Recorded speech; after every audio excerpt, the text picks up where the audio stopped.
என்பது இரண்டு மனங்களை ஒற்றுமைப்படுத்துகிற ஒரு நிகழ்ச்சி. ஒரு ஆணையும் ஒரு பெண்ணையும் நாம் இணைத்து வைக்கிறோம். நீங்கள் சொன்னது போல ஆதாம் ஏவாளில் இருந்து உருவான நாம் ஆணும் பெண்ணும் சேர்ந்தால்தான் உலகமே உருவாகி இருக்கிறது. அப்படி ஆணும் பெண்ணும் சேர்ந்து உருவாகிற ஒரு நிகழ்ச்சியை ஆணை தனியாக பெண்ணை தனியாக வைத்து ஏன் அந்த நிகழ்ச்சியை நடத்துகிறீர்கள்? நீண்ட நாளாக நான் இதை பல்வேறு நண்பர்களிடத்திலே கேட்டிருக்கிறேன். ஏறத்தாழ எனக்கு வயது 60 ஆகிறது. 40 ஆண்டுகளாக பல்வேறு முஸ்லிம் நண்பர்களிடத்திலே இதற்கு விளக்கம் கேட்டிருக்கின்றேன். ஏன் அவர்களை ஒரு இடத்திலே வைத்து ஒருவரை ஒருவர் பார்க்க வைத்து அந்த திருமணத்தை நீங்கள் முடிக்க கூடாதா என்று நான் கேட்டேன். அதற்கு எனக்கு சரியான பதில் இல்லை. அப்படி ஒரு நடைமுறையை கொண்டு வருவதற்கு குர்ஆனிலே எதிர்ப்பு இருக்கிறதா, தடை இருக்கிறதா என்பதை தாங்கள் தயவு செய்து விளக்க வேண்டும். திருமணத்தில் ஆணும் பெண்ணையும் தனி ஆம்பளை மட்டும் வச்சு கல்யாணம் பண்றீங்க, இந்த சமுதாயத்தில் உள்ள திருமணங்களை ஐயா பார்த்துட்டு கேட்குறாங்க. இதை விளக்குறதுக்கு முன்னாடி ஒரு செய்தியை நீங்க புரிஞ்சுக்கணும். திருமணம் என்பது இஸ்லாத்துல பெண்ணிடத்தில் சம்மதம் வாங்காம திருமணம் செய்ய முடியாது. அதே மாதிரி மணமகனை பெண் பார்த்து, மணமகளை மாப்பிள்ளை பார்த்து, ஒருத்தருக்கு ஒருத்தர் பார்த்து சம்மதம் தெரிவிக்காமல் இஸ்லாத்தில் திருமணம் செய்ய முடியாது. நல்லா வழங்கிக்கோங்க. மணமகனையும் மணமகள் பார்க்கணும், மணமகளையும் மணமகன் பார்க்கணும். நபிகள் நாயகம் ஸல்லல்லாஹு அலைஹி வஸல்லம் அவங்கள்ட்ட ஒரு நபி தோழர் வருகிறார். அல்லாஹ்வுடைய தூதரே, எனக்கு திருமணம் முடிவாயிடுச்சு, நீ அந்த பெண்ணை பார்த்து விட்டாயா? முதல் கேள்வி. எந்த பெண்ணு கேட்கல, எந்த ஊரு கேட்கல, எந்த கோத்திரம் கேட்கல, எத்தனாம் தேதி கல்யாணம்னு கேட்கல. கல்யாணம் முதல் கேள்வி என்ன? பார்த்துட்டியா? அப்ப பார்க்கலங்கிறாரு. முதல்ல அது செய். பெண்ணை முதல்ல பாரியா? கல்யாணம் பண்றங்கிற யாரை கல்யாணம் பண்ண உனக்கு தெரிய வேணாமா? பெண்ணை நீண்டார், அவள் உன்னை பார்க்கட்டும். அப்படித்தான் இஸ்லாம் நமக்கு சொல்லி தருது. அப்படிதான் பார்த்தா செய்யணும், சம்மதம் வாங்கிட்டா செய்யணும். இன்னொரு பெண்ணு நபிகள் நாயகத்துக்கு வர்றாங்க. அல்லாஹ்வுடைய தூதரை அப்படித்தான் கூப்பிடுவாங்க. அல்லாஹ்வுடைய தூதர் என்ன அவங்க அழைத்தாங்க.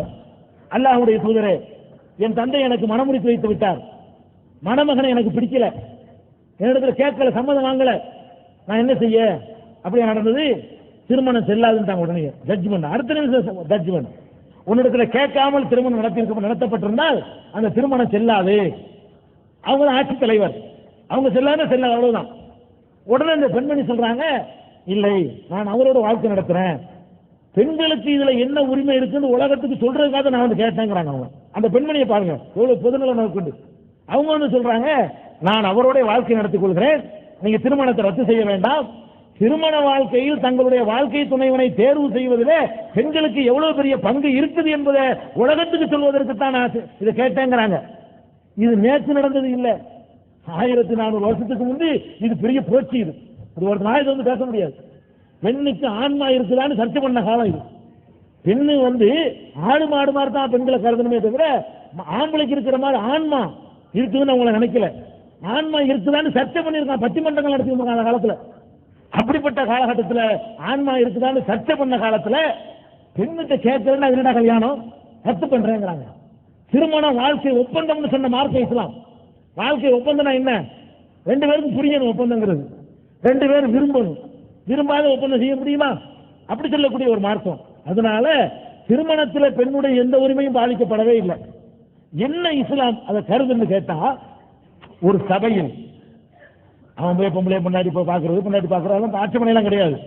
ஒரு சபையில இப்படி ஒரு கூட்டமா உட்கார வைக்கும் பொழுது ஒரு கன்னி பெண்கள் அவர்களுக்கே உரிக்க அந்த இயற்கையான வெக்க கூச்ச சுபாவத்தில் அந்த முகம் எப்படியெல்லாம் நாணி கூணி அவருடைய அந்த ஒரு வெக்க உணர்வு பிரதிபலிக்கும் என்பதை கருத்தில் கொண்டு ஒரு காட்சி பெருமாறு கொண்டு வச்சிருந்தாங்க. ஒரு பெண்ணு ஒரு கன்னி பெண்ணுக்கு அதெல்லாம் ஒரு சாதாரணமாக எடுத்துக்கொள்ள முடியாது. உள்ளுக்குள்ள திருமணம்ங்கிற ஒரு மகிழ்ச்சி இருந்தாலும் எல்லாரும் ஒரு மாதிரியா பார்க்குறாங்கிற மாதிரியான ஒரு ஃபீலிங் அது உண்டாயிரும். அந்த ஒரு காரணத்துக்காக வேண்டித்தான் அதை தனியாக வைத்து பண்றாங்க. தனியா வைக்கணும்னு சட்டம் கிடையாது. ஒழுங்கான ஆடையை அணிந்திருந்தார்களே ஆனால் அது தவறு ஒன்றும் கிடையாது. அந்த கூச்ச உணர்வு அவர்களுக்கு இருக்கிற காரணத்தினால அது தவிர்க்கப்பட்டு வருது, அவ்வளவுதான்.